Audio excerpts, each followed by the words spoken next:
Na, štai tokia labai įdomi lygtelė su moduliu, nes čia yra parametras. Žinom, kad tai yra teigiamas skaičius, na aišku, jeigu tai būtų neigiamas, tai lygtis sprendinių neturėtų. Ir tada prisimenam, kaip mes sprendžiame lygtį su moduliu. Mes, jeigu skaičius modulium lygu A, tai reiškia tas reiškinys po modulio ženklu yra arba A, arba minus A. Tai x minus 7 lygu A, arba x minus 7 lygu minus A.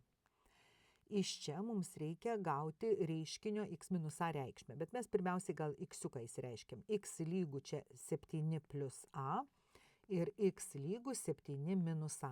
Nu dabar pagalvokim, ar tikrai čia du bus sprendiniai. Mūsų x mažesnis už 5.